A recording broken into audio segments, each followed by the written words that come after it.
Nos confins do tempo, desde as primeiras faíscas da civilização, uma verdade perdura. Os desejos e necessidades humanos mantêm uma constância que transcende eras e fronteiras. Desde as pirâmides majestosas do Egito, erguidas pela ânsia de legados eternos, ou mesmo o esplendor da Grécia Antiga, com seus diálogos filosóficos e competições atléticas, a sede de reconhecimento e glória permanece viva nas arenas contemporâneas.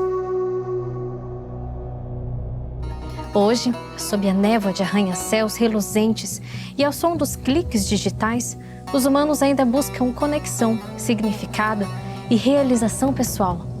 Em telas sensíveis ao toque, refletem-se os mesmos desejos que eram esculpidos em tábuas de argila ou registrados em pergaminhos. O curso do tempo não apaga os contornos dos anseios humanos.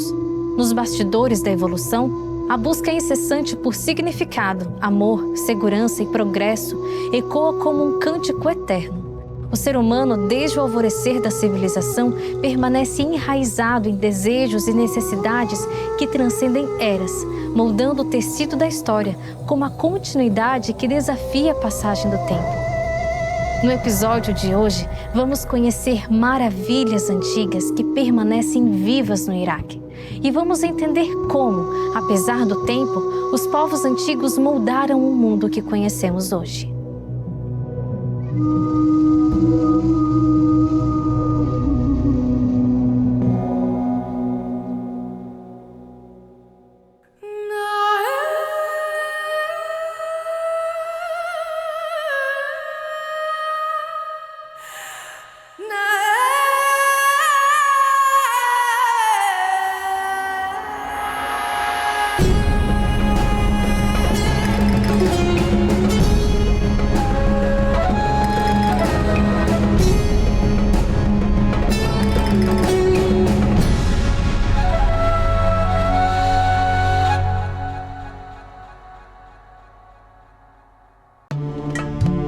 Na nossa investigação sobre o início das civilizações, viajamos ao Iraque, região da antiga Mesopotâmia e berço de algumas das mais antigas civilizações.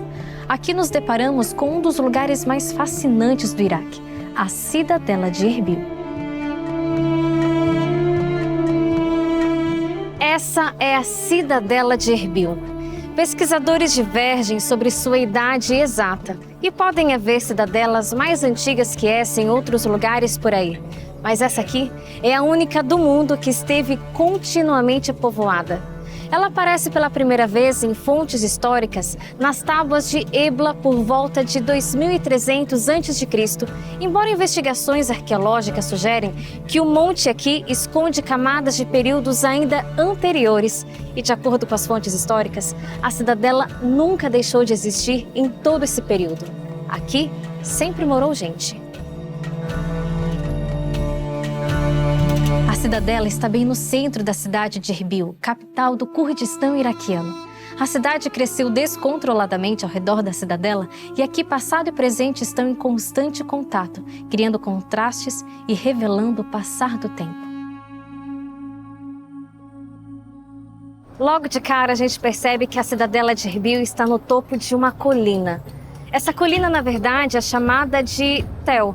Tel é uma palavra muito usada como um termo geral para a arqueologia, principalmente aqui no Oriente Médio, e significa justamente colina, morro, monte, e é um tipo de sítio arqueológico na forma de uma elevação de terra como resultado de materiais depositados pela ocupação humana durante muito tempo. E é isso que a gente vê aqui. Esse monte foi formado por muitas gerações de pessoas vivendo e reconstruindo no mesmo lugar. Isso causa uma sensação de imponência para quem vê de longe, mas o bonito é que é simplesmente muitas e muitas histórias vividas e, de certa forma, preservadas.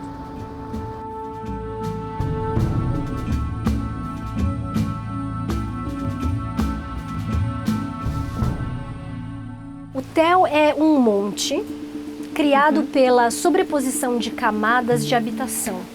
E ele acontecia porque as pessoas tinham o hábito na construção daquela época de aterrar e subir. Então, quando uma camada era destruída, ou quando uma camada ficava velha, o chão tá ruim, a muralha tá quebrando, eles vão fazer alguma reforma, eles simplesmente aterravam o velho e subiam para construir o novo. E isso gerou no Oriente Médio, por causa de construção contínua, ocupação contínua, muitos séculos e séculos, os téus ficarem muito altos. Mas eles são identificáveis pelo seu formato. Então sobe um tel, você sabe que ele é elevado, mas ele tem certas características. Número 1, ele se destaca da região ou da topografia da onde ele se encontra. Ele não é uma região montanhosa, assim, você vê que ele tem um formato específico. Aí ele tem um topo que geralmente é reto, um plano em cima, por quê? Porque a cidade era construída ali. Então o tel é muito típico dessa região. Não são todas as regiões históricas e arqueológicas que se construíam de modo a formar téus, mas o Oriente Médio é o que a gente mais encontra na arqueologia. Nós sempre chamamos a cidadela de Erbil como a cidade de 7 camadas. Ou seja, é um tel. Foi feita à mão. Não é um monte natural. Foi feita à mão, camada por camada, civilização por civilização. Então, no começo, havia uma civilização, mas por algum motivo ela foi destruída e foi construída novamente em cima da antiga, e assim por diante. É por isso que ela é chamada de cidade de 7 camadas. Então elas contam histórias diferentes. São histórias diferentes para cada camada, períodos diferentes, tudo diferente. De acordo com fontes escritas, a cidade de Erbil já teve muitos nomes. Arbilum, Erbil, Hauler e tantos outros. E por aqui já passaram muitas etnias, religiões, povos e impérios. Há registros de que ela já passou pelas mãos dos sumérios, assírios, mongóis, cristãos e até os otomanos. E em todo esse período, sempre teve gente morando aqui. É um lugar que, em todo canto que você olha, parece que tem uma história complexa para contar. Em 2014, a cidadela de Erbil foi reconhecida oficialmente pela Unesco devido ao seu valor histórico. Hoje, alguns trabalhos arqueológicos estão sendo feitos nela e, embora os estudos ainda não tenham sido publicados, já foram escavados 8 metros e o nível mais antigo descoberto até agora remonta ao período assírio. Mas se acredita que períodos históricos ainda mais antigos podem ser encontrados debaixo da cidadela. Durante esse período de escavações e de renovações da cidadela, ela foi esvaziada. Uma única família permanece aqui para seguir com o título de cidade mais antiga continuamente habitada. Mas a maior inovação é que hoje a cidadela também funciona como um centro cultural e oferece aulas práticas a mulheres que buscam uma profissão. A Casa Cultural de Han é muito nova. Acabamos de inaugurá-la na Cidadela e decidimos abrir esse lugar aqui para ajudar a preservar a história da Cidadela. E essa casa cultural foi criada especialmente para mulheres. Nosso objetivo é apoiar as mulheres para que elas possam aprender a ser autossuficientes e, ao mesmo tempo, preservar a cultura curda. O que as mulheres podem aprender aqui? Temos 5 aulas diferentes. Temos aulas de pintura, aulas de caligrafia, aulas de cerâmica, aulas de artesanato e aulas de costura. Em cada uma das aulas, temos um espaço para pessoas de baixa renda. Se elas quiserem aprender sobre esse trabalho, é uma grande oportunidade para elas.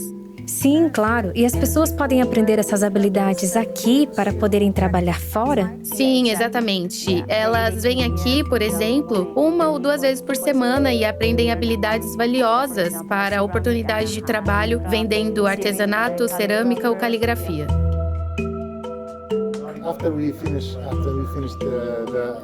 Depois que terminamos a reforma de algumas casas, queremos trazer mais pessoas para morar aqui na cidadela. Também queremos abrir hotéis, restaurantes e casas de chá, como esta. Atualmente, a cidadela só está aberta para visitação durante o dia, mas queremos que ela esteja sempre aberta, 24 horas, sempre funcionando. E que importância tem para ti trabalhar aqui em La Cidadela? Eu gosto muito do meu trabalho. Acho que muitas das atividades que temos aqui são de grande impacto. Realizamos concertos aqui, temos exposições de arte e muitas outras atividades para a comunidade.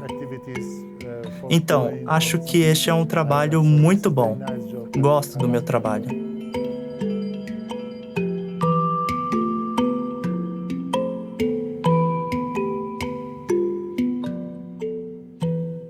Na lista de lugares a conhecer no Iraque, para tentar entender melhor as antigas civilizações, não podíamos deixar de visitar o Aqueduto de Gerwan.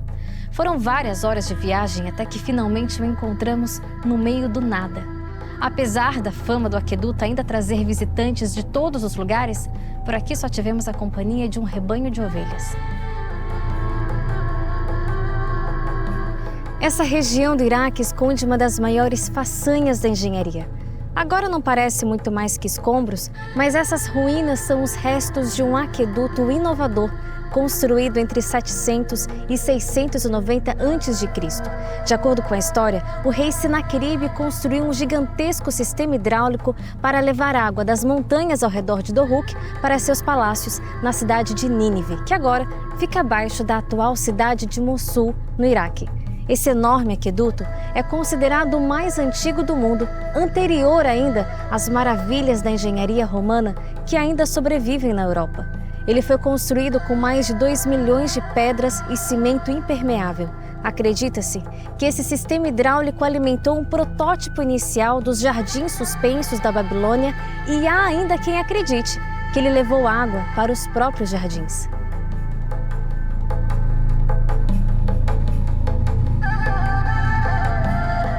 Os jardins suspensos da Babilônia são um dos grandes mistérios do mundo antigo. Ela é considerada uma das 7 maravilhas do mundo antigo, apesar de não haver registros de sua existência em pesquisas arqueológicas. Acredita-se que foi construído por Nabucodonosor II em homenagem à sua esposa que sentia saudade de sua terra natal. No entanto, em nenhum dos documentos encontrados na Babilônia no período de Nabucodonosor há referência a essa gigantesca obra arquitetônica. O que se sabe foi registrado por historiadores da Grécia Antiga. O que sim foi encontrado na antiga Babilônia foi o portal de Ishtar. Mas para vê-lo, temos que ir até Berlim, na Alemanha. O portal de Ishtar era uma das entradas da cidade da Babilônia, construída aproximadamente em 575 a.C. por ordem do rei Nabucodonosor II, no auge do Império Neobabilônico. Ele ordenou sua construção e dedicou-a à deusa babilônica Ishtar. O portal foi escavado no início do século XX, no território que hoje compreende o Iraque, e foi reconstruído aqui no Museu Pergamon, em Berlim, em 1930. Os alemães fizeram algumas escavações arqueológicas na Babilônia. E foi assim que encontraram esses tijolos. Eles não estavam assim, em partes completas, como podemos ver aqui. Eram pequenos pedaços de fragmentos de tijolos e eles os trouxeram nessas caixas. E quando eles chegaram aqui, tiveram que juntar as peças de novo. É por isso que eles parecem um pouco rachados. Eles tinham uma ideia básica de qual era o contorno do animal, e então é como um quebra-cabeça. Você junta as peças para criar esses relevos, mas quando eles foram escavados, só havia pedaços. O portal de Ishtar tem 14 metros de altura e 13 metros de largura, decorado em alto relevo com os animais sagrados da Babilônia. Os tijolos da porta de Ishtar eram feitos de argila finamente texturizada e até as emendas entre os tijolos foram cuidadosamente planejadas para não ocorrerem nos olhos dos animais ou em quaisquer outros lugares esteticamente inaceitáveis. E isso é apenas uma pequena parte da planta antiga da Babilônia, que também incluía o palácio, templos, uma fortaleza interior, paredes, jardins, outras portas e a via processional. Estima-se que a luxuosa cidade foi decorada com mais de 15 milhões de tijolos como esses.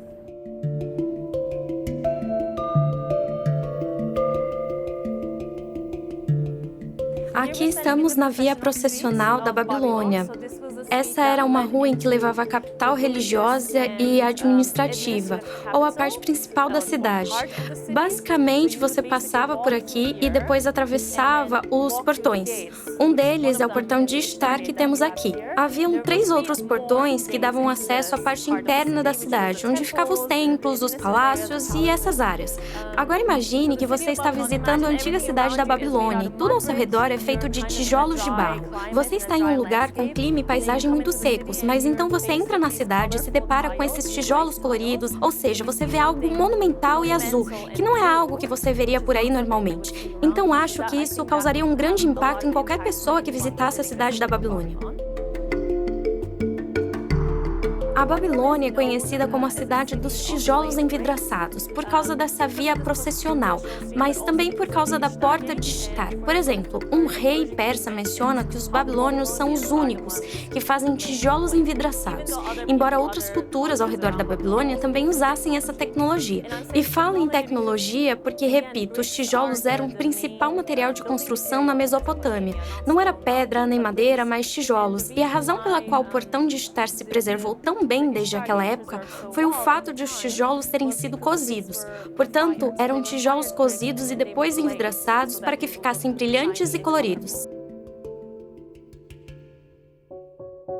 Se já no mundo moderno, as grandes construções continuam tomando o nosso imaginário, é surpreendente contemplar as maravilhas do mundo antigo e a capacidade humana de criar. Se paramos para pensar como as civilizações antigas se desenvolveram, vemos uma inteligência e sabedoria desafiantes, o que nos leva a refletir que os povos antigos não eram tão primitivos assim como costumamos achar. Tudo que a gente conhece hoje como realidade, como, vamos dizer, civilização, né? Formas de governo, cidade, organização de uma cidade, pensando aí em esportes, tudo isso teve um começo. Quem foram as mentes por detrás disso? São muitas as contribuições dos povos antigos que seguem influenciando o mundo até hoje. Focando apenas nos sumérios, a primeira civilização de que se tem registro, vemos a invenção do calendário, da roda, de sistemas de irrigação e planejamento de cidades, além de um sistema numérico baseado em 60, que ainda se vê em algumas medidas modernas, como 60 segundos e 60 minutos. Isso sem contar a escrita.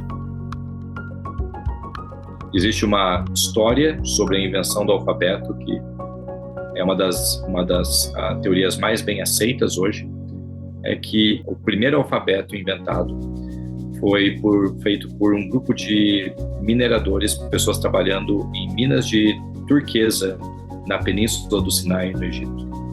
Eles observavam esses sinais dos hieróglifos egípcios super complexos, mas eles queriam se comunicar de maneira escrita e começaram a fazer desenhos e usar a primeira letra da palavra ali desenhada para representar a letra que era desse alfabeto. 1800 a.C., trabalhadores em minas de turquesa na península do Sinai são os responsáveis por fazer a maior invenção, depois da invenção da escrita propriamente dita lá no passado. Então é muito leviano, eu diria, da nossa parte, falar que tais povos antigos não eram tão sofisticados como a gente hoje. Então, se existe toda essa tecnologia que a gente pode fazer uso hoje no nosso celular e tudo mais, se dá por alguns mineradores de turquesa lá na península do Sinai há quase 4.000 anos. Né?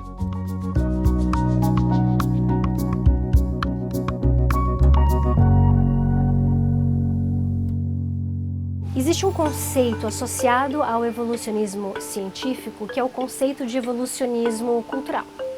A ideia de que os povos da antiguidade são mais primitivos do que os povos da atualidade.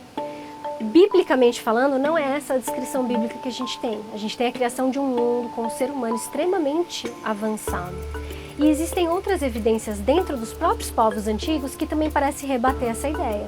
A gente está até hoje debatendo como que eles construíram as pirâmides com a tecnologia que eles tinham, sendo que eles construíram, e mais de uma.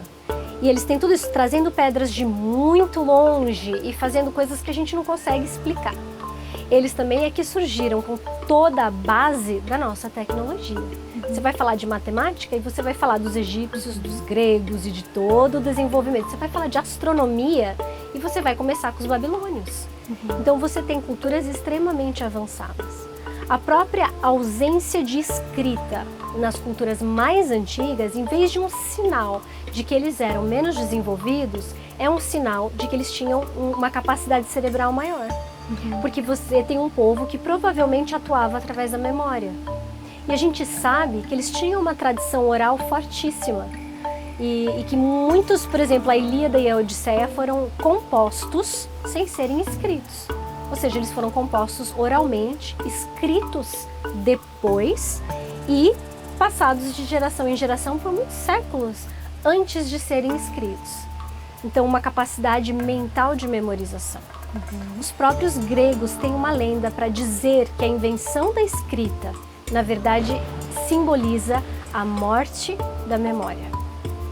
Então você vê que a gente, na verdade, não está assim desenvolvendo. A gente não está tão mais à frente do que eles estão. Será que, na verdade, a gente está evoluindo ao invés de evoluir? Em alguns casos, eu tenho essa impressão também. Mas a gente não pode negar avanços tecnológicos na ciência, na medicina. Mas para mim, cada vez que a gente descobre uma coisa que é completamente diferente de tudo aquilo que a gente acreditou por séculos, essa nova surpresa é um passo que mostra que até a nossa ciência é limitada.